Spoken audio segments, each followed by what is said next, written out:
அனைவருக்கும் வணக்கம். நான் தமிழரசி பாலமுருகன். இன்றைக்கி நம்ம பார்க்க போகிற பதிவு மிக முக்கியமான பதிவு, ரொம்ப எளிமையான பதிவு, உங்கள் வாழ்க்கையில் ஒரு மாற்றத்தை ஏற்படுத்தக்கூடிய மிக அற்புதமான பதிவு அப்படின்னே சொல்லலாம். தினம்தோறும் நம்ம பூஜைக்கு பயன்படுத்தக்கூடிய இந்த வெற்றிலையை வைத்து உங்களுடைய வாழ்க்கையை எப்படி நீங்கள் உச்சத்தை தொட வைக்கலாம் அப்படிங்கிறது தான் இந்த பதிவில் நம்ம பார்க்க போகிறோம்.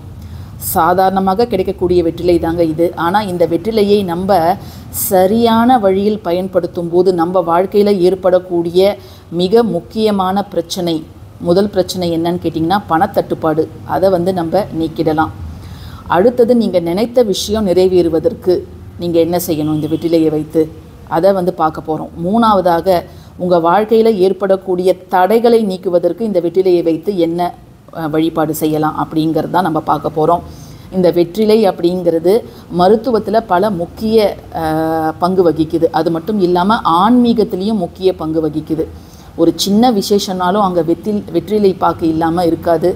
ஒரு தெய்வத்திற்கு பூஜை பண்ணணுன்னாலும் சரி, திருமணத்திற்கு ஒருத்தவங்க அழைக்க போகிறோம் அப்படின்னாலும் சரி, இந்த வெற்றிலை பாக்கு தான் அதில் முதன்மை இடம் பெறுகிறது. ஏன் அந்த வெற்றிலையை வச்சு தான் நம்ம ஒரு விஷயத்தை செய்கிறோம் அப்படின்னு கேட்டிங்கன்னா, அந்த செய்யக்கூடிய அந்த செயலானது எந்த தடைகளும் இல்லாமல் வெற்றியை பெறணும் அப்படிங்கிறதுக்காக தான் இந்த வெற்றிலையை வச்சு நம்ம பல விஷயங்கள் செய்கிறோம். வெற்றியை தரக்கூடிய இலை வெற்றிலை அப்படின்னு சில சாரார் சொல்லுவாங்க. இன்னும் சில சாரார் இது வெற்று இலை, ஏன்னா இந்த வெற்றிலை கொடியில் பூவும் பூக்காது, காயும் காய்க்காது, அதனால் இது ஒரு வெற்று இலை அப்படின்னும் சில பேர் சொல்லுவாங்க. ஆனால் வெற்றியை தரக்கூடிய இலையாக தான் நம்ம இன்னைக்கு வரைக்கும் கருதி இதற்கான முக்கியத்துவத்தை நம்ம கொடுத்துக்கிட்டு வரோம்.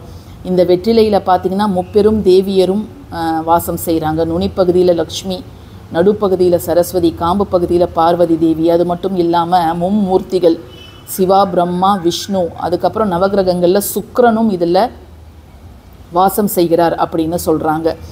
இத்தகைய சிறப்பான வெற்றிலையை வச்சு நம்மளுடைய சேனலில் பல தாந்திரிக விஷயங்களை நம்ம ஏற்கனவே பார்த்துருக்குறோம்.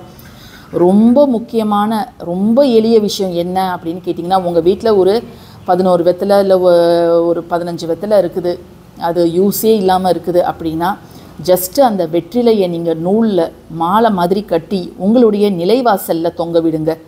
அது வாடுற வரைக்கும் ஒரு 2 நாளோ 3 நாளோ அது உங்கள் நிலைவாசலில் தொங்கட்டும். நிச்சயமாக ஒரு நல்ல அதிர்வுகளை அது கொண்டு வந்து தரும் அப்படின்னு சொல்கிறாங்க. இந்த விஷயம் எத்தனை பேருக்கு முன்னாடியே தெரியும் எனக்கு தெரியல. பட் ஆனால் வெற்றிலை தோரணம் நம்ம நிலைவாசலில் கட்டுவது அப்படிங்கிறது பல நன்மைகளை நமக்கு பெற்றுத்தரும் அப்படின்னு சொல்லப்படுது. வாடினதுக்கப்புறம் அதை அங்கே இருக்கக்கூடாது, அதை எடுத்து நீங்கள் கால்படாத இடத்துல போட்டுடணும். நல்லா இருக்கிற வரைக்கும் அது ஒரு 2 நாளோ 3 நாளோ அது உங்கள் நிலைவாசலில் தொங்கலாம். இப்போது முதல் வழிபாடு என்ன பார்க்க போகிறோம் அப்படின்னா, ஒரு வெற்றிலையை நீங்கள் எடுத்துக்கோங்க.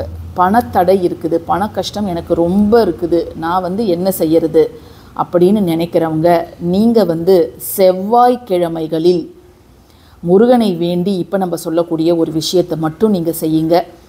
செவ்வாய்க்கிழமைகளில் எந்த நேரமாக இருந்தாலும் சரி, நீங்கள் இந்த வெற்றிலையில் 3 மிளகு வச்சு இதை ஜஸ்ட்டு சுருட்டிட்டு உங்களுடைய பூஜை அறையில் முருகன் படத்திற்கு முன்பு வையுங்க.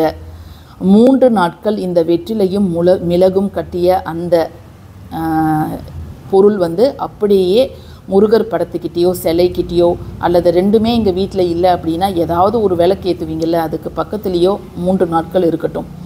இப்போ செவ்வாய்க்கிழமை வைக்கிறீங்கன்னா செவ்வாய், புதன், வியாழன் 3ஆவது நாள் எடுத்து நீங்கள் அதை ஓடுற தண்ணீரில் போடலாம் அப்படிங்கிறது ஐதீகம். இப்போ ஓடுற தண்ணி இப்போ எங்கேயும் இல்லை அப்படிங்கிறதால நீங்கள் கால்படாத இடத்துல அந்த வெற்றிலை மிளகு சேர்த்ததை அப்படியே டிஸ்போஸ் பண்ணிடலாம். இவ்வளோ தாங்க நீங்கள் செய்யணும். ஒரு வெற்றிலையை எடுத்துக்கோங்க, அதை நல்லா தண்ணீர் விட்டு அலம்பிடுங்க. 3 மிளகு வைங்க. இதில் இருக்கக்கூடிய காம்பு பகுதியை நீங்கள் எடுத்துருங்க. ஜஸ்ட்டு இதை நீங்கள் அப்படியே சுருட்டி வைக்கலாம். அல்லது இல்லைங்க இது சுருட்டிட்டு ஒழுங்காக இருக்க மாட்டேங்குது அப்படின்னா நீங்கள் ஒரு நூல் போட்டு கட்டிடலாம்.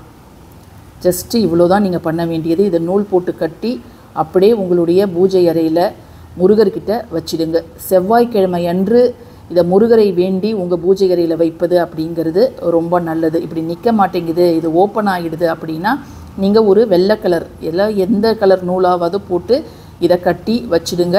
ஆனால் ஞாபகம் வச்சுருந்து இதை வியாழக்கிழமை அன்னைக்கு, வியாழக்கிழமை எந்த நேரமாக இருந்தாலும் பரவாயில்ல, மாலை 6 மணிக்கு முன்பு இதை வந்து நீங்கள் டிஸ்போஸ் பண்ணிடுறது அப்படிங்கிறது ரொம்ப ரொம்ப நல்லது.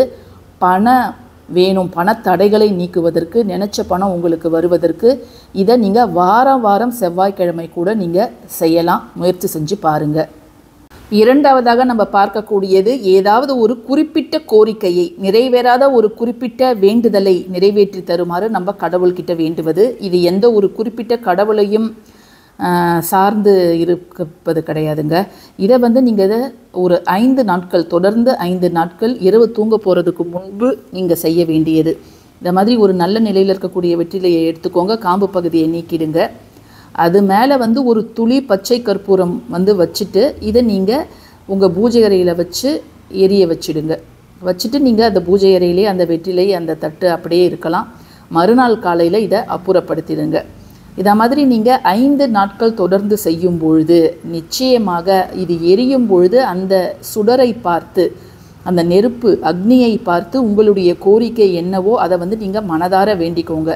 அப்படி நீங்கள் மனதார வேண்டிக்கும் பொழுது நிச்சயமாக அது நிறைவேற்றப்படும் அப்படின்னு சொல்லப்படுது. 5 நாட்கள் தான் செய்யணும், அதுக்கப்புறம் அதை வந்து நிறுத்திடணும். நீங்கள் நிறைவேறலை அப்படின்னு சொல்லிட்டு தொடர்ந்து செய்யக்கூடாது. திரும்ப மாதத்திற்கு ஒரு 5 நாட்கள் நீங்கள் எடுத்துக்கலாம். இப்போ செஞ்சிட்டிங்கன்னா நெக்ஸ்ட் மந்த் ஒரு 5 டேஸ் கண்டினியூஸாக இதை மாதிரி நீங்கள் செய்வது அப்படிங்கிறது உங்களுடைய கோரிக்கைகளை நிறைவேறுவதற்கு இந்த பிரபஞ்சம் வந்து அதற்கேற்றவாறு சூழலை உருவாக்கும் அப்படின்னு சொல்லப்படுது. நம்ம வந்து ஏற்கனவே பார்த்துருக்கோம், கற்பூரம் கிராம்பெல்லாம் வச்சு எரிக்கலாம் இரவு நேரங்களில், பணத்தடையை நீக்கும்னு பார்த்துருக்கோம். அதே மாதிரி தான் இதுவும் உங்களுடைய நிறைவேறாத ஆசையை நிறைவேற்றுவதற்கு இதை வந்து நீங்கள் வெற்றிலையை பயன்படுத்தி செய்யலாம்.